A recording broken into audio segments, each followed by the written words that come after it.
نبی پاک صلی اللہ علیہ وسلم کی حدیث ہے مسلم میں طبرانی میں، حضور نے فرمایا آؤ میں تمہیں پچھلے زمانے کے ایک ایماندار نوخیز ولی اللہ کی بات سناؤں۔ پچھلے زمانے حضور نے فرمایا پچھلے زمانے میں ایک بادشاہ جادو کے زور پہ حکومت کرتا تھا۔ جب وہ ایک جادوگر اس نے رکھا ہوا تھا تو جادوگر اس کو جادو بتاتا، وہ جادو کے زور پر حکومت کرتا۔ جادوگر بوڑھا ہو گیا تو کہنے لگا بادشاہ کوئی نوجوان میرے پاس بھیج دے، اب میں بوڑھا ہو گیا ہوں، میرا پتہ کوئی نہیں کب مر جاؤں۔ ایک نوجوان کی ڈیوٹی لگائی، بڑا زیرک سمجھدار، اپنے رعایا میں سے چن کے جو ذہین فطرت مزاج بچہ تھا وہ اس نے لگایا۔ اللہ کے محبوب علیہ الصلوۃ والسلام فرماتے ہیں بچہ جادو سیکھنے لگا، وقت گزرنے لگا۔ بچہ جب جادو سیکھنے جاتا تو رستے میں ایک راہب بھی تھا جو انجیل جانتا تھا، وہ اللہ اللہ سکھاتا، لوگوں کو حضرت عیسیٰ علیہ السلام کی تعلیمات سے آگاہ کرتا۔ اس نے دیکھا کہ یہاں بھی لوگ اکٹھے ہیں تو وہ بچہ اس راہب کے پاس بھی اٹھنے بیٹھنے لگا۔ اب جب اس کے ساتھ اس کی گفتگو بڑھنے لگی تو اس کو باتوں میں لذت آنے لگی۔ اس نے راہب نے پوچھا کہ تو کون ہے اور کس طرح سے آیا ہے، کیا تیرا معاملہ ہے؟ اس نے کہا جی میں جادو سیکھنے جاتا ہوں، آپ کی باتیں مجھے بڑی اچھی لگتی ہیں۔ اس نے کہا دین سیکھ، جادو سیکھنے والے کافر ہو جاتے ہیں، قرآن و حدیث سیکھنے والوں کو اللہ کامل ایمان عطا فرماتا ہے۔ فرمایا یہ سیکھ۔ بچہ بیٹھنے لگا، اس کے پاس آنے لگا، باتیں دل میں گھر کرنے لگی۔ ایک وقت آیا کہ مسلمان ہو گیا، اور مسلمان کیسے ہوا؟ بچہ کہتا ہے میں تجربہ کر کے ہوا۔ اب میں تھوڑا سا وقت جادوگر کے پاس بھی جاتا اور باقی سارا وقت وہاں بیٹھتا۔ میں ایک دن جا رہا تھا تو رستے میں اژدہا تھا، بہت بڑا سانپ تھا، رستہ روک کے کھڑا تھا۔ یہ حضور نے بیان کی حدیث۔ نبی پاک صلی اللہ علیہ وسلم فرماتے ہیں بچہ کہتا ہے کہ رستے کے اندر سانپ ہے، رستے بند ہے، لوگ چھتوں درختوں پہ چڑھے، ہراش ہے۔ کہتے چھوٹا سا روڑا میں نے اٹھایا تو میں نے کہا اللہ اگر جادوگر سچا ہے تو اسے مار دے۔ چھوٹا سا روڑا میں نے پھینکا، اژدہا کوئی نہ مرا۔ پھر چھوٹا روڑا اٹھایا، میں نے کہا اللہ اگر وہ عالم سچا ہے تو اسے مار دے۔ اب جب میں نے روڑا مارا تو اژدہا مر گیا۔ میرے اندر سے گواہی آئی نہیں دین کی باتیں سچی ہیں، نہیں قرآن کی باتیں اسلام سمجھانے کے لیے عرض کر رہا ہوں، اگرچہ اس دور میں انجیل تھی، اللہ رسول کی باتیں اچھی ہیں۔ کہتے میں مسلمان ہو گیا، اب میں نے راہب کے پاس ہی رہنا شروع کر دیا، جادوگر کے پاس چھوڑ دیا اس بچے نے آنا۔ بادشاہ پوچھتا کہاں زیادہ وقت گزارتے ہو تو وہ بات گول کر دیتا۔ وقت تیزی سے بڑھنے لگا، اللہ نے اس نوجوان میں طاقت پیدا کر دی۔ اب وہ اس کے اندر نا اللہ نے توانائی روحانیت پیدا کر دی، ابھی جوان ہے، 14-15 سال عمر ہے۔ اللہ نے اب جو بیمار بھی آتا وہ دعا کرتا تو اللہ صحت عطا کر دیتا، جو بھی آتا۔ بادشاہ کا ایک درباری تھا، بادشاہ کو پنکھا جلتا تھا، وہ اندھا ہو گیا، کوئی ایسی تکلیف آئی کہ نابینا ہو گیا، بڑے علاج کرائے شفا نہیں ہوئی۔ کسی نے اس بچے کا پتہ بتایا کانوں میں، اس کے پاس گیا تو بچہ کہنے لگا شفا تو ہو جائے گی پر کلمہ پڑھنا پڑے گا، مسلمان ہونا پڑے گا، جس پیغمبر کا میں غلام ہوں تجھے بھی بننا پڑے گا، دین پہ عمل کرنا پڑے گا، اللہ شفا دیتا ہے۔ اس نے کہا تو مجھے کلمہ پڑھا، مجھے شفا دے، میں تیار ہوں۔ اس نے کہا شفا تو اللہ دیتا ہے۔ اس نے اللہ تبارک و تعالیٰ کا ذکر کر کے دعا مانگی، یہ مسلم شریف میں حدیث ہے، طبرانی میں موجود ہے۔ اللہ نے اسے شفا دی، اس نے کلمہ پڑھنا شروع کر دیا۔ یہاں ایک نقطہ لکھا ہے ہمارے علماء نے، کہتے ہیں جب اللہ ولایت عطا کرتا ہے نا تو یہ سفید بالوں والے کا حصہ نہیں ہوتی۔ اگر جوانی میں کوئی آدمی توبہ کر کے تصوف کے راستے پہ چلتا ہے تو سب سے زیادہ ولایت اللہ اسے عطا فرماتا ہے، سب سے زیادہ ولایت اس کے پاس ہوتی ہے۔ ابھی اس کے بال کالے ہیں، چڑھتی جوانی ہے، دعا کی تو اللہ نے، اور حدیث پاک میں موجود ہے کوڑے آتے تو شفا یاب ہو جاتے، اندھے آتے تو شفا یاب، برس والے آتے تو اللہ سے دے۔ جوان ہے، بادشاہ کے پاس وہ واپس گیا، وہ جو آدمی جس کی آنکھیں ٹھیک ہوئی تھی۔ بادشاہ نے پوچھا کہ کیسے شفا ملی؟ تو کہنے لگا میرے رب نے شفا دی ہے۔ بادشاہ سجدے کراتا تھا، اپنے آپ کو منواتا تھا، معاذ اللہ، کہنے لگا میرے علاوہ کون رب ہے؟ اس نے کہا وہی رب ہے جس نے تجھے پیدا کیا ہے، اور وہی رب ہے جس نے مجھے اندھے کو آنکھیں دی ہیں، وہی ہے میرا مالک۔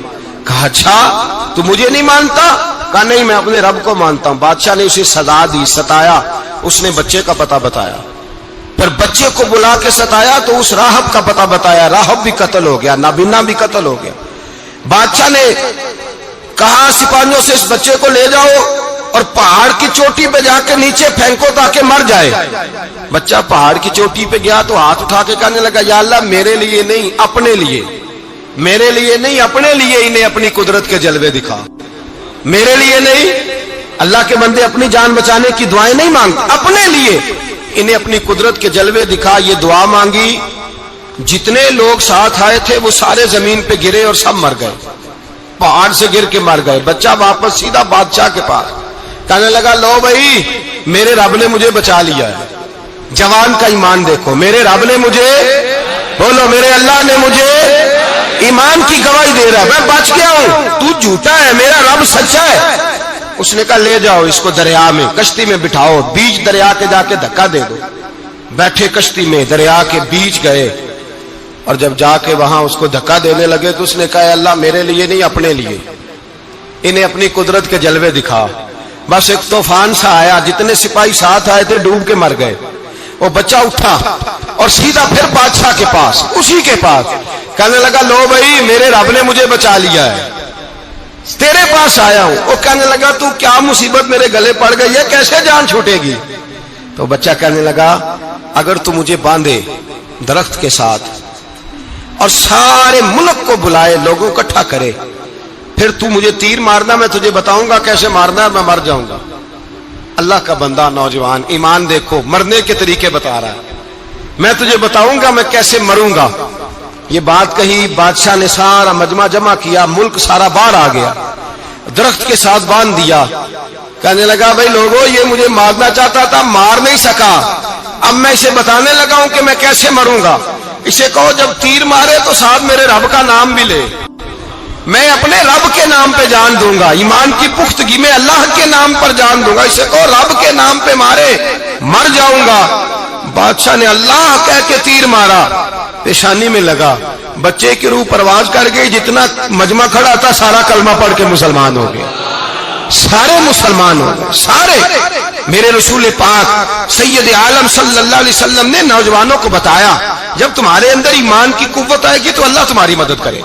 فرمایا وہ نوخیز ولی تھا، ابھی جوان رانا تھا، ابھی اس کی پیشانی پر جوانی کے آثار تھے، لیکن اس نے اللہ کو راضی کیا، رب کریم کو راضی.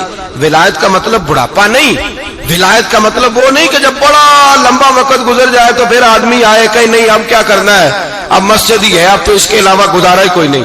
تو اس وقت کا آنا اللہ کی بارگاہ میں قبول تو ہے، لیکن شاباشی اسی کو ملتی ہے جو جوانی کا وقت آئے، جو عین اس وقت آئے جو وقت میرے رسول پاک علیہ السلام کے غلام عبداللہ ابن عمر، حضرت عبداللہ ابن عمر رضی اللہ تعالیٰ عنہ فرماتے ہیں کہ میں نکلا، مجھے سفر کے لیے جانا تھا، تو تھوڑی سی کھجوریں، تھوڑا سا سرکہ، ایک شہد کی بوتل، چیزیں میں نے سفر کے لیے ساتھ رکھ لی. میں جب مدینے سے باہر صحرا میں نکلا نا تو رمضان نہیں تھا، غیر رمضان تھا.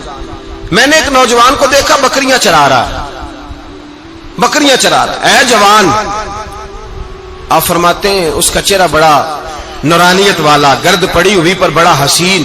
فرماتے ہیں میں نے اس کو کہا کہ آ جاؤ کھانا کھا لو. روزے بھی نہیں تھے.